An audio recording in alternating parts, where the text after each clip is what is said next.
ევროკავშირმა საქართველოში მდებარე ყულევის ნავთობის ტერმინალი რუსეთის წინააღმდეგ სანქციათა მეოცე პაკეტიდან ამოიღო. გადაწყვეტილების შესახებ ევროკავშირის სპეციალურმა წარმომადგენელმა სანქციების საკითხში დევიდ ოსალივანმა საქართველოს საგარეო საქმეთა მინისტრს მაკა ბოჭორიშვილს წერილი თაცნობა. პირველადი პოზიცია გადაიხედა მას შემდეგ, რაც თქვენმა ხელისუფლებამ და პორტის ოპერატორმა პოზიტიური ვალდებულებები იკისრეს. მივესალმებით თქვენს ვალდებულებას, რომ საქართველო არ დაუშვებს გემებს, რომლებიც ევროკავშირის სანქციების ქვეშ იმყოფებიან, შევიდნენ პორტებში ან მიიღონ მომსახურება. ნათქვამია განცხადებაში.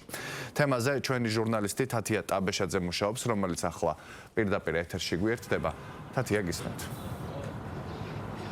დიახლაშა ჯერ კიდევ რამდენიმე კვირის წინ გახდა ცნობილი, რომ რუსეთის წინააღმდეგ სასანქციო მეოცე პაკეტში იგეგმებოდა ყოველ შემთხვევაში ყულევის ნავთობ ტერმინალის შეყვანა აი ამ საკითხის, თუმცა მაშინვე გახდა ცნობილი, რომ საქართველოს მეგობარი ქვეყნების უნგრეთისა და სლოვაკეთის მხრიდან წინააღმდეგობის გამო საკითხი დაიბლოკა. დღეს კი გახდა სწორედ აი ეს წერილი ცნობილი, რომლის შესახებაც შენ ისაუბრე ევროკავშირის სპეციალური წარმომადგენლის დევიდ ოსალივანის, რომელმაც ოფიციალური წერილი მისწერა საქართველოს საგარეო საქმეთა მინისტრ მაკა ბოჭორიშვილს და აცნობა, რომ აი ამ პაკეტიდან ყულევის ნავთობ ტერმინალი არის ამოღებული და რამდენიმე მიზეზი არის დასახელებული ამ გადაწყვეტილების საფუძვლოდ, მათ შორის ის, რომ თავად საქართველოს ხელისუფლებამ ნავთობ ტერმინალმა აგრეთვე და კომპანია სოკარმა გასცეს, ასე ვთქვათ, დაპირება და აღნიშნეს, რომ მანამდეც და ახლაც იცავენ ისინი ევროკავშირის ესე ვთქვათ, ვალდებულებებს სანქციებთან დაკავშირებით და აგრეთვე ხაზგასმულია, რომ საქართველოს ხელისუფლების მხრიდან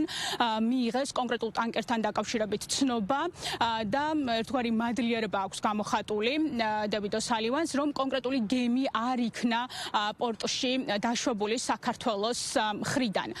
მე აქვე მაყურებელს შევახსენებ, რომ მაშინ, როდესაც რამდენიმე კვირის წინ გახდა ცნობილი, რომ იგეგმებოდა ნავთობ ტერმინალის დასანქცირება, საქართველოში გერმანიის ელჩმა პეტერ ფიშერმა გააკეთა განცხადება და თქვა, რომ ზოგადად, როდესაც სანქცირება ხდება რაიმე საკითხის, ის ყოველთვის გამყარებული არის ამა თუ იმ მტკიცებულებით და მან თავის პატარა განცხადებაში სიტყვა მტკიცებულება რამდენჯერმეც კი ახსენა. ახლა, როდესაც აი ამ პაკეტიდან ამოღებული არის ყულევის ნავთობ ტერმინალის დასანქცირების საკითხი, ეს ნიშნავს, რომ არ არსებობს არანაირი მტკიცებულება და სწორედ აქედან გამომდინარე, ანუ გერმანიის ელჩის და ევროკავშირის ახლა უკვე მიღებული გადაწყვეტილების ურთიერთგამომრიცხავი შინაარსიდან გამომდინარე საკითხი განხილვის საგანი არის საქართველოს პოლიტიკურ არეალზე. ოპოზიციის მხრიდან ჯერჯერობით კომენტარი გააკეთა მხოლოდ გიორგი გახარიას პარტიამ, რომელიც მიესალმება, რომ არ მოხვდა ყულევის ნავთობ ტერმინალის სასანქციო პაკეტში.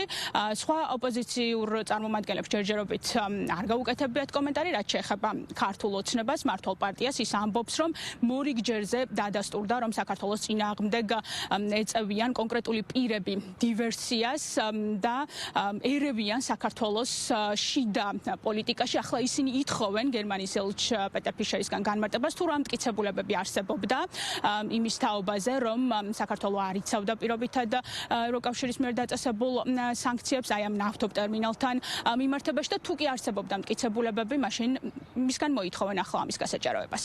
ძალიან კარგია, რომ ამოღებული იქნა სასანქციო პაკეტიდან. ჩვენ ყოველთვის ბუნებრივია ჩვენს პარტნიორებს, სტრატეგიულ პარტნიორებს მოუწოდებდით, რომ ნაკლებად შეეხოს კონკრეტული სანქციები ჩვენს მოქალაქეებს. ასევე მოუწოდებდით ხელისუფლებას, რომ საქართველო არ იყოს სანქციების გვერდის ავლის შესაძლებლობა. შესაბამისად, თუ ამ კონკრეტულ პაკეტიდან მოხდა ყულევის ტერმინალის ამოღება, ეს ძალიან კარგია, შესაძლებელია.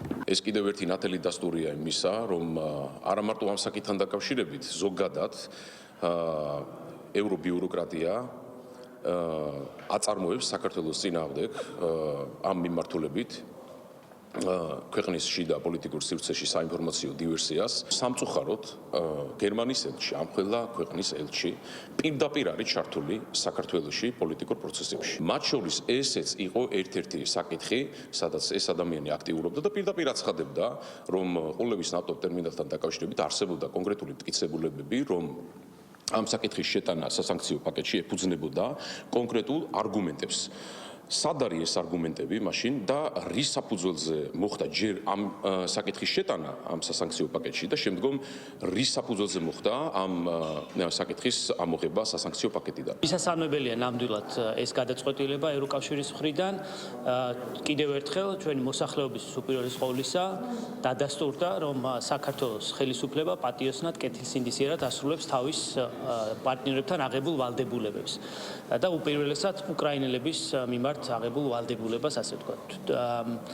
უკვე მერამდენეთ გამოჩნდა, რომ მთელი ეს კამპანია, რაც იყო აწეული ამ თემასთან, ზოგადად სანქციებთან დაკავშირებით, იყო სრული სიყალბე და манипуляция, არც მეტი, არც ნაკლები. მათ შორის მე წინაზე გავაკეთე განცხადება, ჩვენ არაერთი ელჩისგან მოვისმინეთ ჭორაობა პირდაპირ ამ თემასთან დაკავშირებით. დღეს გამოჩნდა რეალურად ვინ არის ჭორიკანა და ვინ არის პასუხისმგებლიანი ამ პროცესში. ამიტომ, რა თქმა უნდა, პარლამენტის თავმჯდომარემაც გააკეთა განცხადება, რა თქმა უნდა, ასეთ სიტუაციაში უპირველესად, რასაც ველით, არის ბოდიშის მოხდა ამ ადამიანისგან, ან სიმართლის აღიარება მაინც, რომ რეალურად მისი საუბრები, ეს იყო ჭორაობა და უსაფუძვლო ცილის წამება საქართველოს ხელისუფლების. ევროკავშირის სპეციალური წარმომადგენლის წერილში ნათქვამია, რომ 605 გემი არის სანქცირებული, რომელიც მისივე სიტყვებით ძირს უთხრის ევროკავშირის სანქციების ეფექტიანობას. იქვე არის ასევე ნათქვამი, რომ სანქცირება ხდება ევროკავშირის შესაბამისი რეგულაციების და მტკიცებულებების მიხედვით და აი ამ ჩანაწერის საფუძველზე ჩვენც შეგვიძლია ვთქვათ, რომ ის რომ არ მოხდა ნავთობტერმინალის სასანქციო პაკეტში არ არსებობს მტკიცებულებები. მადლობა პირდაპირ ეთერში თათია ტაბეშაძე საუბრობდა.